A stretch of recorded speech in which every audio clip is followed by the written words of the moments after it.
Me alegra mucho estar aquí.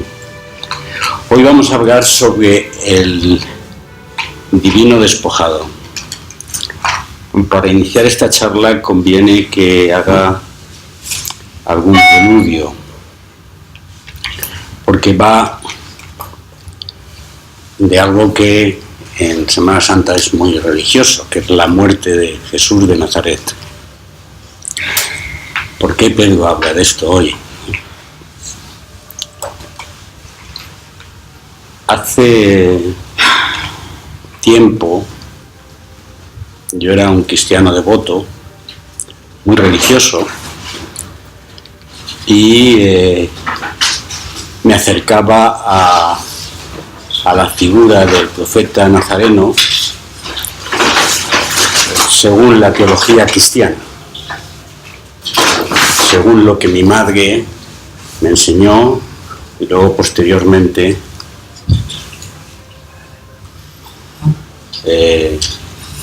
las instituciones religiosas. Y entré en crisis de ello, como quizás muchos de vosotros, ¿no? Y me alejé, estoy hablando de hace ya 28 años ya, y me acerqué al budismo y empecé a practicar el Zen, y desde ahí, creo que ya lo he comentado otras veces, me enfrenté a intentar volver a comprender la figura del Maestro de Nazaret, que hoy es para mí el arquetipo de mi camino, ¿no? Pero ya no desde la perspectiva religiosa, desde la perspectiva espiritual, de comprender fuera del marco dogmático de la religión institucional cuál es su aportación universal. Y yo entiendo que cuando yo hablo de esto, pues puede ser que algunas personas puedan sentir o puedan afectarse en su sensibilidad porque tienen otra posición, y por lo tanto mi actitud al hablar de Jesús de Nazaret es de profundo respeto a la posición de cada cual. Pero os invito a todos a que procedemos de un marco cultural determinado desde niños, y por lo tanto no es lo mismo que hablemos de Mohamed, o que hablemos de Lao Tse, o que hablemos del propio Siddhartha Gautama, donde realmente no ha estado metido en nuestros genes culturales esa figura, el que hablemos del profeta nazareno, que sí ha estado metido en un determinado contexto y un determinado condicionamiento, ¿no?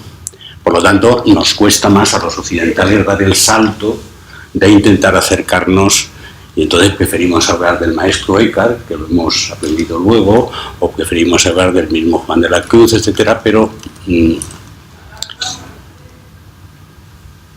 hace años traté este tema, creo que solamente estabas tú, de todos los que estáis aquí, y además a ti te digo aquí. Me acuerdo perfectamente. Te acuerdas perfectamente. Esta charla la siguen mucha gente en otras partes del mundo. Hay una comunidad de religiosas que las utiliza para su meditación, y hay gente que, por ejemplo, en Argentina o en México, siguen la oración centrante de Thomas Keating y al mismo tiempo siguen estas charlas. Por lo tanto, como veis, hay una pluralidad de gente que se acerca un poco al Zen, también a través del canal de YouTube. Y también a ellos, aparte de saludarles, quiero también decirles que mi posición respecto a este tema es una posición, pero que me interpeló profundamente durante el tiempo en el cual yo estaba practicando koans con Billy Jagger, y que creo que es un mensaje que viene muy a tono en este momento, y lo veréis posteriormente. No sé si el preludio es suficiente. Espero que sí. Bien, entonces lo primero es, quiero establecer los hechos. Y para ello utilizo los estudios en la Sindone, en la llamada Sábana Santa, que ya sabe que hay controversias de si es real o no es real, pero lo que allí se encuentra es muy parecido a lo que podemos entender en la cultura que le pasó al profeta, ¿no? Jesús, en el momento de la muerte, era un hombre de unos 40 años, de entre 172 y 183 centímetros de estatura, barbado y con el cabello largo. Cuando fue detenido, fue sometido a flagelación, consistente en unos 120 golpes realizados con el flagellum tasilatum, que constaba de 5 cuerdas o tiras de cuero que acababan en bolas de metal, que al golpear la piel la desgarraban hasta el punto de descarnar el hueso. Se le colocó una corona de espinas que provocó una treintena de heridas en frente, sienes, nuca y región superior del cráneo. Fue obligado a portar el travesaño horizontal de la cruz, patibulum, lo que causó grandes contusiones y escoriaciones en la zona escapular. Al llegar al lugar de ejecución se le clavaron primero los brazos en la zona del carpo, con clavos de unos 7 milímetros de grosor, de sección poligonal. Luego fue izado sobre el palo vertical de la cruz, stipes, y se le clavaron los pies con un solo clavo directamente al stipes, cabalgando el pie izquierdo sobre el derecho. Jesús quedó suspendido sobre los clavos con los brazos por encima de la cabeza. Cada vez que intentaba respirar, tenía que suspenderse sobre los clavos de los pies y las manos, por lo que el proceso de asfixia se aceleraba. No se le aplicó el crurifragium, la fractura de los huesos de las piernas, pero sí se le hirió en el costado derecho con una lanza, atravesando el pulmón derecho y entrando en la cavidad cardíaca. Jesús estuvo suspendido en la cruz hasta su muerte durante 6 horas. Su pulmón estaba enormemente expandido, provocándole un asma mecánica. La muerte sobrevendría por paro cardíaco o por asfixia. A las 3 de la tarde dio un grito fuerte: Elohí, Elohí, lama sabactani, y expiró. Solo tuvo como testigos a sus discípulas a cierta distancia, ya que los soldados no permitían otra cosa: María Magdalena, María la de Santiago, Salomé y otras. Y el profesor Yves Delage, estudiando la Sindone, hizo una especie de informe forense en este sentido. La sangrante cabeza, fruto de una corona de espinas con más de 50 orificios en donde los más relevantes se corresponden de manera exacta con venas y arterias del cuero cabelludo, el crucificado muere por asfixia. No puede expirar, expeler el aire de sus pulmones e inspirar un poco de aire puro. Para lograrlo debe apoyarse sobre el clavo que sujeta sus pies al madero e intentar elevarse con la fuerza de los músculos agarrotados y acalambrados de las piernas, a la vez que echa compulsivamente la cabeza hacia atrás, con objeto de expulsar una bocanada de aire vaciado de sus pulmones. Y en este alzarse y dejarse caer echando la cabeza hacia atrás, se clavan cada vez más las espinas en la zona de la nuca. Las calambres musculares aumentan y se produce una tetanización en la que, agotadas las fuerzas y entre atroces dolores, el crucificado muere. Las rodillas estaban desolladas y el rostro tumefacto por caminar, atados manos y pie al pesado madero patíbulo de la cruz, y al caer apoyaba las rodillas y el rostro. La barba se muestra parcialmente arrancada. Abundan las lesiones de la espalda, el pecho, los brazos, el vientre, las caderas y las piernas, hasta los tobillos. Extrañas heridas producidas por un feroz castigo con un látigo no conocido. Lesiones de las que brotó suero y sangre. En la parte superior de la espalda del hombre de las sábanas se observa al microscopio sobre las marcas de los latigazos una serie de arañazos, desolladuras y escoriaciones, que por su disposición podían deberse al roce de un madero sin desbastar. Y así sigue.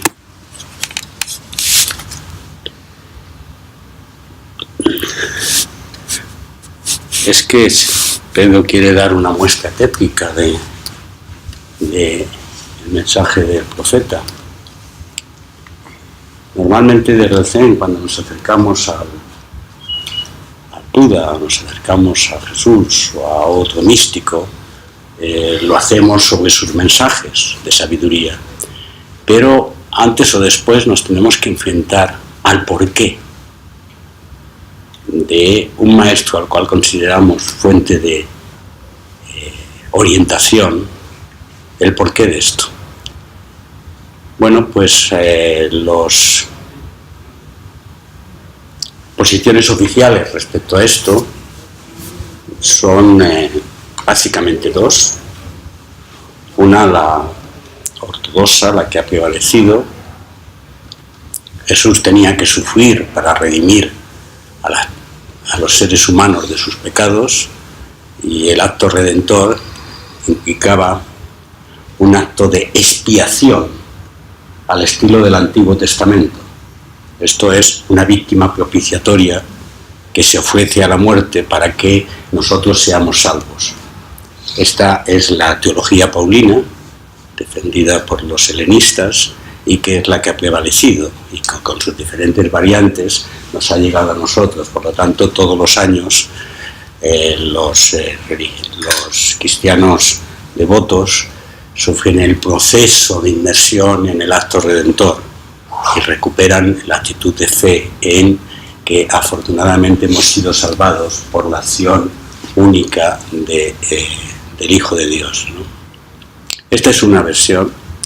Hay otra versión que ha desaparecido, que es la de los nazarenos o terapeute, que eran judíos devotos de la comunidad de Jerusalén, y que es obvio que esto que ocurrió generó una gran confusión en sus discípulos.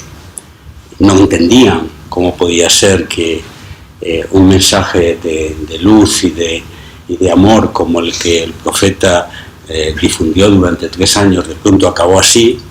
Y entonces la primera explicación que empezó Pablo a partir de la carta de los Gálatas fue la que he dicho. Una segunda explicación es Jesús tenía que cumplir con lo que se indicaba en las Escrituras. Esta comunidad de nazarenos seguía al Evangelio de Mateo, y fundamentalmente su preocupación principal es que todo lo que venía del Antiguo Testamento fuera cumplido, fuera realizado. Y en ese sentido la película terminaba con la segunda venida. O sea, no era al final el proceso de este tormento dedicado a los esclavos y a los criminales de la época, sino que posteriormente habría una segunda venida.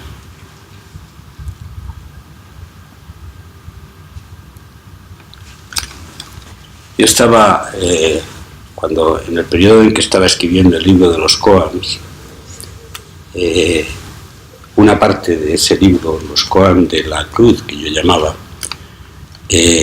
los escribí utilizando parte de mi tiempo de un retiro solitario que hice en Alemania, de 13 días, y recuerdo muy bien, como decía Óscar ahora, el impacto que me produjo leer estos hechos desde una visión diferente, ¿no?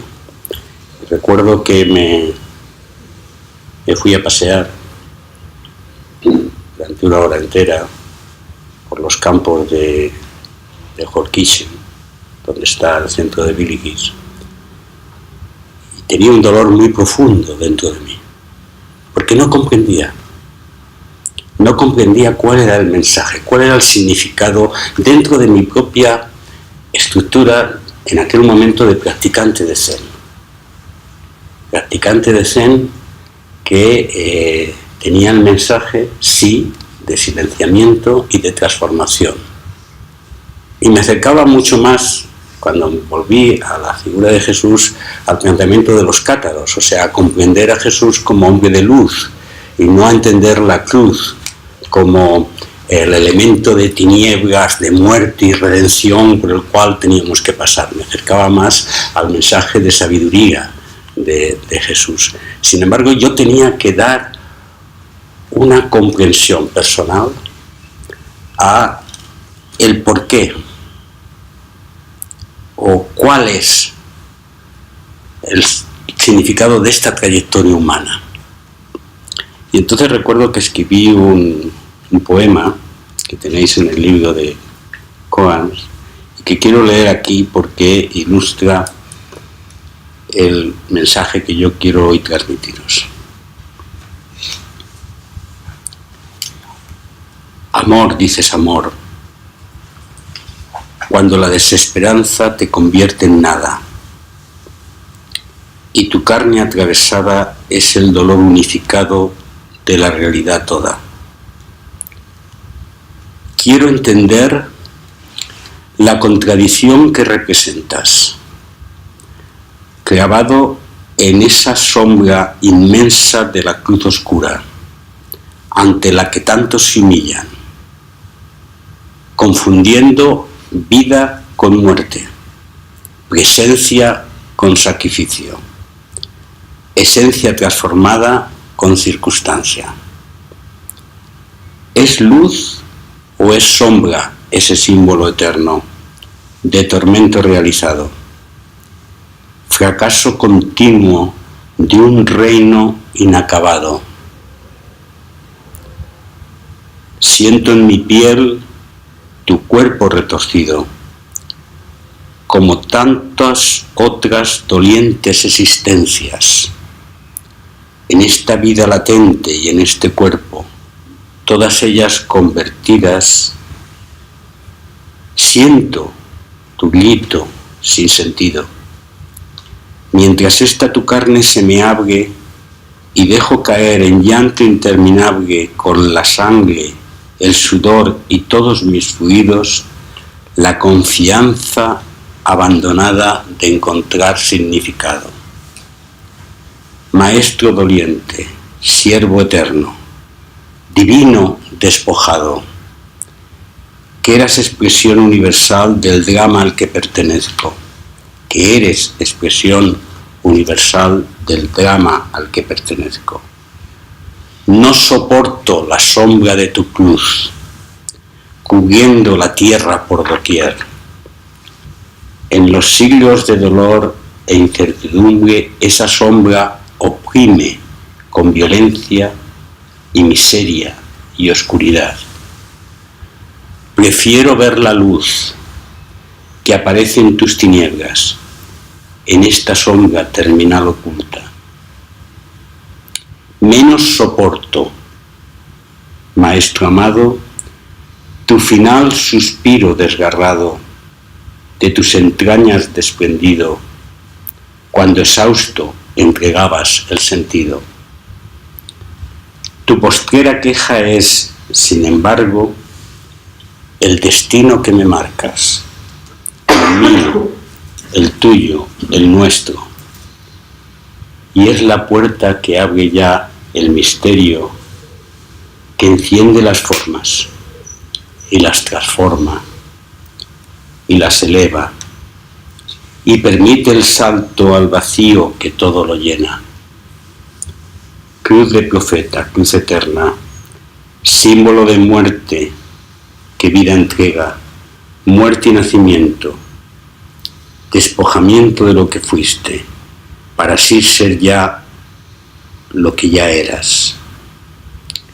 Eres el ejemplo final de la cambiante conciencia, evolución permanente que penetra las nubes de esta oscuridad nuestra.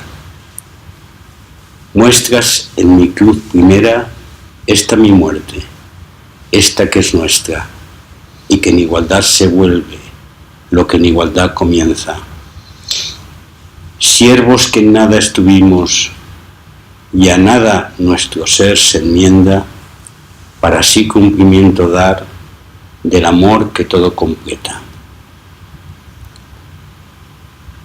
¿Es esta la forma en que la divina realidad ha de dar la cara? ¿Es esta muerte el camino hacia la luz transformada? ¿O es el origen despojado que en esencia estaba? ¿Cómo he de entender tu cruz, dime? ¿Y cómo he de entender la mía aparejada?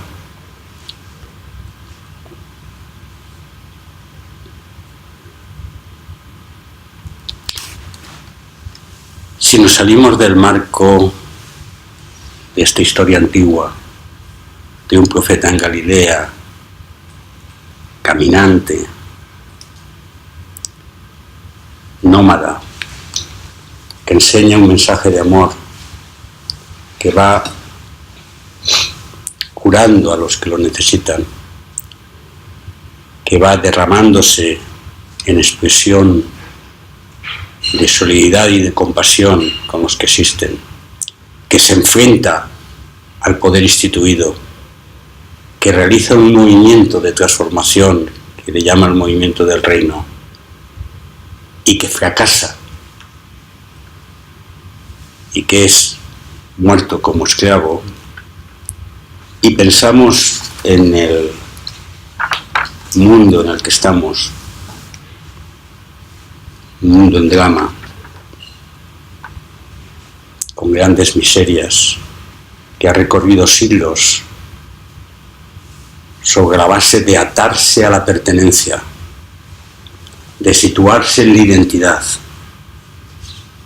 de defender el individualismo como marco general de la existencia de cada cual. Este imperativo de arquetipo de profeta clavado en un madero se vuelve una interpelación a nuestra vida concreta. No significa que todos y cada uno de nosotros tengamos que ser clavados en un madero. No significa que la humanidad tenga que vivir tétricamente un final destructor, pero sí significa que hay mucho que dejar, hay mucho de lo que despojarse para hacer el tránsito a comprender. El profeta histórico se despojó primero de su casa y pertenencia, salió de su casa, salió del hogar común, salió del ámbito de rol que la sociedad le había situado y empezó a caminar en búsqueda. Buscó en Juan, el otro profeta, la enseñanza y siguió caminando al desierto. Y perdió hogar hasta el punto que llegó a decir: no tengo dónde reclinar la cabeza. Y iba de sitio en sitio y comía en cualquier lugar y se sentaba donde se le permitía. Y no dio concesión a compromiso, a la negociación habitual a la cual estamos acostumbrados. Se despojó de su estatus, parecía que adquiría otro estatus, el estatus de gran maestro, pero en su mensaje final fue abandonado. Y el elemento que a mí más me impactó fue ese grito final en la cruz. Es un grito de abandono. ¿Por qué me has abandonado? Pensar que el profeta místico estaba centrado, enraizado en la presencia. enraizado en la experiencia de unidad que llamaba unidad con el Padre, la unidad con todo lo existente, de la cual emanaba su mensaje. Y en el último momento de su vida se siente abandonado. Es el último acto de despojamiento. Por lo tanto, el arquetipo del profeta de Nazaret es el arquetipo del despojado, del que tiene que arrancarse todo, incluyendo su cuerpo, y finalmente su espíritu, para quedar en nada. Ese proceso de despojamiento, no de aniquilación, de despojamiento de todo el contexto, de todo el entorno, de todas las condicionantes de los cuales nos rodeamos los humanos, sí es para mí un mensaje general. De igual manera que el drama de la estrella eclosionando, del terremoto y del tsunami que destroza vidas y cosas, se desenvuelve como episodio natural, neutral, del drama universal de la realidad en evolución, aunque nos cueste aceptarlo. También el drama del niño abusado, de los justos que se pudren en las cárceles, de la humanidad doliente que pena en opresión, como el de nuestro profeta zarandeado en la agonía de la cruz, es el episodio paradigmático de la evolución, en virtud del cual venimos a perder nuestra identidad y ser amor en acción, para dar a luz a la existencia en el origen, a la nueva conciencia, que es nacer de nuevo.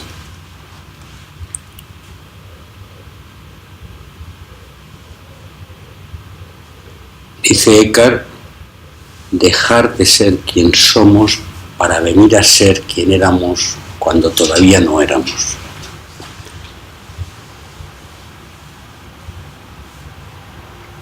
¿Qué significa eso aquí y ahora, en este momento, para cada uno de nosotros? Pues significa que nuestro camino, con más o menos drama, es un camino de ir abandonando la circunstancia, ir abandonando el ropaje, no viviendo el ropaje, sino no quedándose enganchado en el ropaje. Jesús comía, Jesús cagaba, Jesús se ponía ropa, se hacía acompañar de personas, bebía vino, hablaba, se relacionaba. Eso, vivía personajes, vivía la vida, como cada uno de nosotros. No se trata de negarse a la vida. Esta fue una terrible versión de la comprensión del mensaje espiritual de Jesús, que siguieron en la negación de la vida, convertir nuestra vida en un valle de lágrimas y estar esperando el advenimiento. No se trata de eso. No se trata de renunciar a nuestra existencia, sino se trata de que no somos nuestra existencia. Somos algo mucho más completo, perfecto, que está ahí escondido, palpitando, deseando manifestarse, y que no le dejamos que se exprese, porque tenemos demasiado trampantojos encima, demasiadas circunstancias, demasiado qué me pasó, qué me vendrá, qué haré, qué dejaré de hacer. Somos el divino despojado. No es Jesús un ser diferente, especial, de naturaleza distinta, que nos representa a todos y que ha hecho ya la historia por nosotros. cada uno de nosotros. Cada uno de nosotros es el divino despojado. En la charla que acabo de colgar hace 2 días en la web, relacionado con Linchi, uno de sus mensajes principales es: la naturaleza búdica estalla en todo lo existente. Y cuando habla de naturaleza búdica, en los términos del profeta Nazaret, sería el reino de Dios estalla ahí, o la naturaleza esencial, o lo que somos en el origen, diría Eckhart, está ya en cada uno de nosotros, está ya ahí palpitando, expresado. El trabajo radical de Jesús de desprenderse de todo, de despojarse de todo, para que aparezca, y ese es el paradigma del resucitado, el divino que existe en el centro del corazón, sí es el arquetipo para todo el universo. Una transformación evolutiva que nos permita expresar lo que en el fondo de nosotros está ya presente. Y eso sí choca, sí se enfrenta fuertemente con nuestro trabajo en el Zen. Nuestro trabajo en el Zen no es un trabajo de búsqueda de un destino diferente, de una conciencia nueva, de una transformación vital que por fin me haga llegar algo que pobre de mí no tengo y que alguien me tiene que dar. No.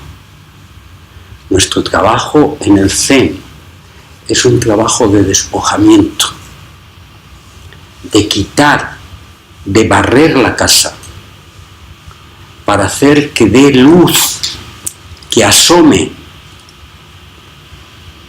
lo que ya está ahí. Ese es el sentido de la frase nacer de nuevo. Mostrar en nuestra vida, a veces de una forma dramática, a veces de una forma que aparentemente parece trágica. A veces necesitamos estar enfermos gravemente para comprender este proceso vital.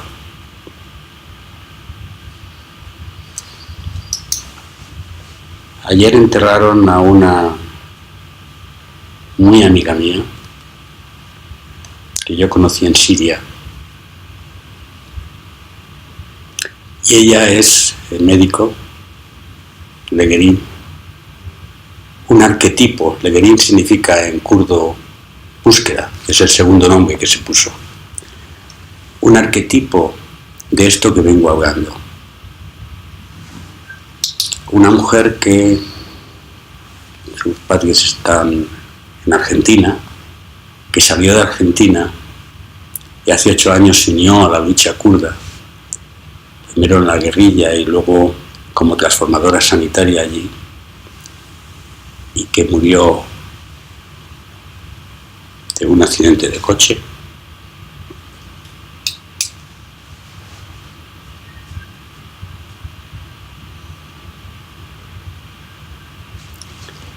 Y que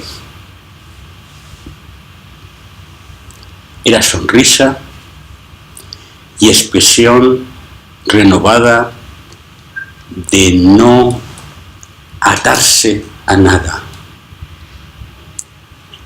Era la expresión, perdonadme, es que todavía no.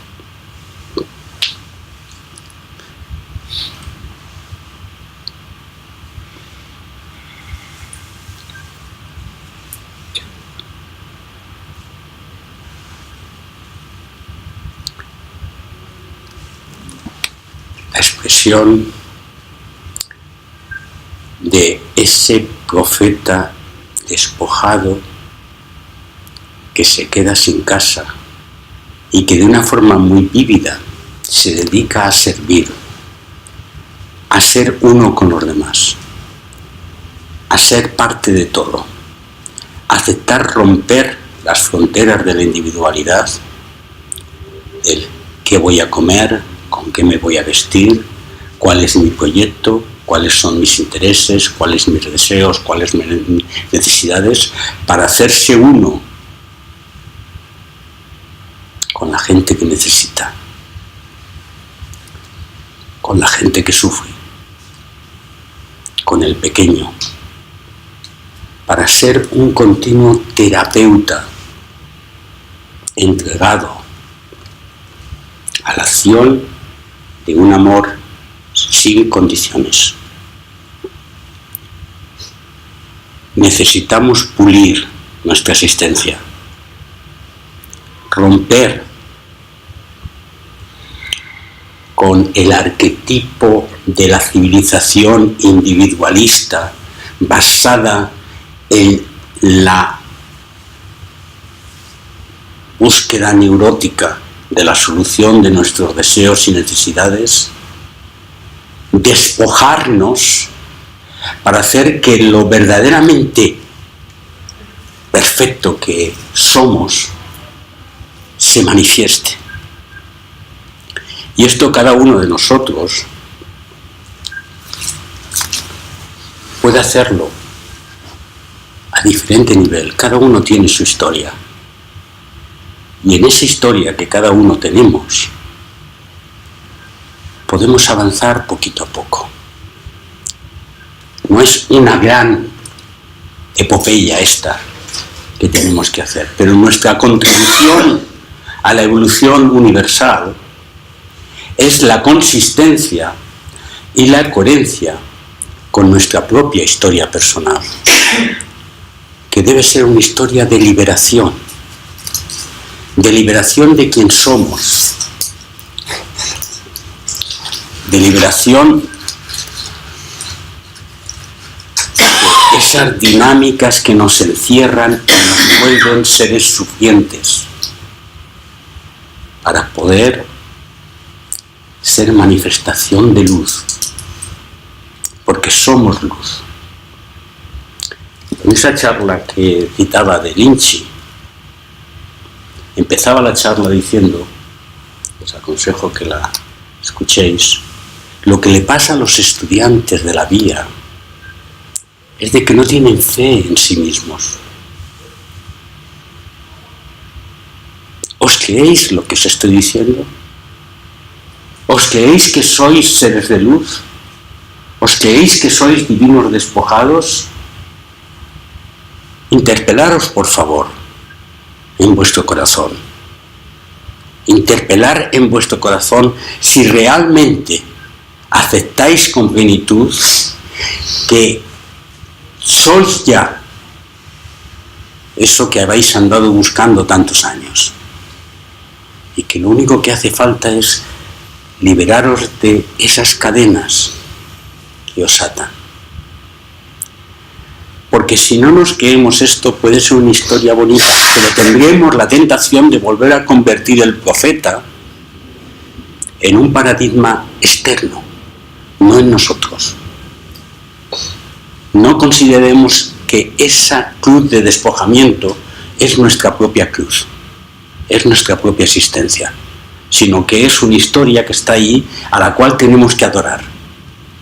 La tenemos ahí, nos acercamos y menos mal que tenemos a Jesús, que nos salva. De una forma u otra, esto puede parecer un poco exagerado, pero de una forma u otra, nuestra actitud hacia la existencia tiene algo de esto.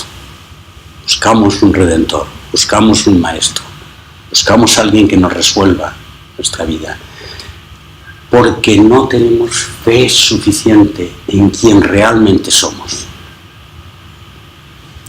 El Zen no es un camino de comprender o de conseguir algo, es un camino de recuperar esa fe en el silencio.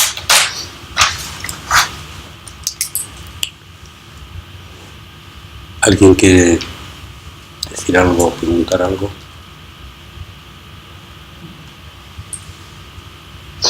Que 7 años después ya entiendo algo de lo que dices. ¿Perdón? Que 7 años después ya entiendo algo de lo que dices. Bueno, entonces te impactó y por eso sigues aquí. ¿Sí?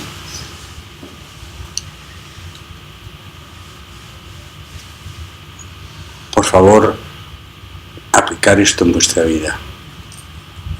No permitáis dejar pasar la ocasión de interpelaros. La interpelación no es una interpelación mental, es lo que ocurre en cada momento. Yo tengo el privilegio de encontrarme con una humanidad doliente allí donde estoy sirviendo y me planteo esta interpelación desde ahí, desde ese momento. Y a veces desde allí leo la prensa de aquí y lo que me digo es: cuánta tontería, cuánta elucubración, cuántas cosas que son entretenernos en vez de ir a la esencia.